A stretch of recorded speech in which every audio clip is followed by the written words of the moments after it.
नमस्कार, स्वागत है आपका पार्लियामेंट्री बिजनेस में। मैं हूं आपके साथ पवन शर्मा। आज हमारे साथ हैं चौधरी धर्मवीर सिंह जी, महेंद्रगढ़ भिवानी से सांसद। बहुत स्वागत है सर आपका। धन्यवाद। सर, किसान बिल को लेके भी बहुत राजनीति हो रही है। आप हरियाणा से आते हैं, बहुत वरिष्ठ हैं राजनीति में, खुद कई बार विधायक रहे हैं, सरकारों में मंत्री भी रहे हैं, अभी लोकसभा के सांसद हैं पिछले 2 बार से। किसान बिल के ऊपर ये जो राजनीति हो रही है उस पर आपका क्या कहना है? देखो, इस देश का 132 करोड़ आदमी आज नरेंद्र मोदी जी पर विश्वास करता है। चाहे वो किसान हो, मजदूर हो, कर्मचारी हो, पिछड़ा हो, गरीब हो, व्यापारी हो, हमारे प्रधानमंत्री जी के ऊपर सब विश्वास करते हैं। और हमें पूरी उम्मीद है कि जिस प्रकार की बातें उठ रही हैं, क्योंकि माननीय प्रधानमंत्री जी किसान की आमदनी को समय सीमा पर दोगुना करना चाहते हैं, और दोगुना करने के लिए कई चीज़ें वो लेके आए हैं। खासकर आप देखोगे, कई बार टमाटर का भाव 1 रुपया किलो हो जाता है, लोग सड़कों पर फेंक देते हैं। और इस बिल के माध्यम से, एफपीओ के माध्यम से प्रोसेसिंग यूनिट बनेगी, चाहे वो आलू हो, प्याज हो, टमाटर हो, और उसके बाद कोल्ड चेन बनेगा, वेयर हाउस बनेंगे। तो कम से कम किसान का एक भाव, निश्चित भाव 2 रुपये किलो की बजाय 10 रुपये किलो के आसपास टिक जाएगा। और कंज्यूमर कई बार उसको 100 रुपये किलो तक खरीदना पड़ता है, वो भी नहीं खरीदेगा, वो भी 20-30 रुपये के किलो के अंदर रह जाएगा।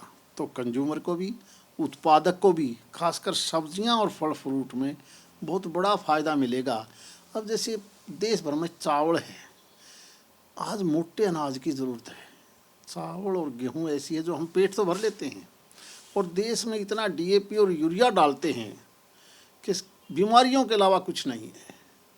कई बार तो हम जब उनको विदेश में एक्सपोर्ट करते हैं तो विदेशी सरकारें भी हमारे उसको वापस कर देती हैं।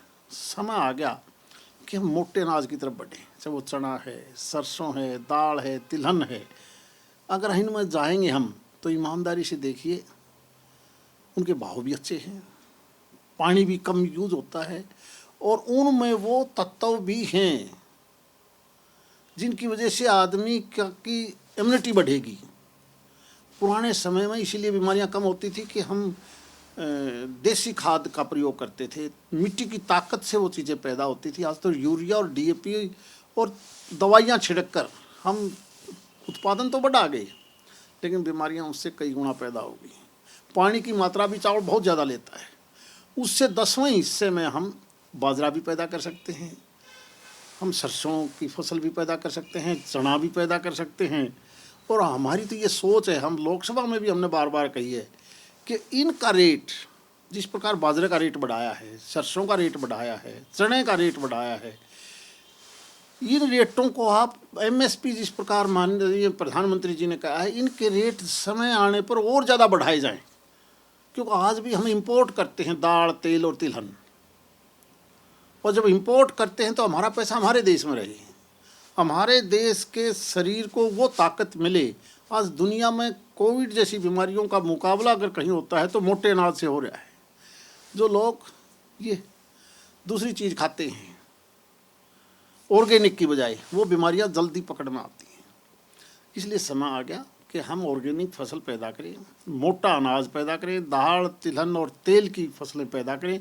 किसान की भी आमदनी बढ़ेगी, सब्जियों का उत्पादन ज़्यादा करें, सब्जियों को ख़राब ना होने दें, उनके लिए कोल्ड स्टोरेज बने, प्रोसेसिंग यूनिट बने। ये चीज़ें जब किसान के पास जाएंगी तो मुझे लगता है कि किसान की आमदनी बहुत तेज़ी से आगे बढ़ेगी।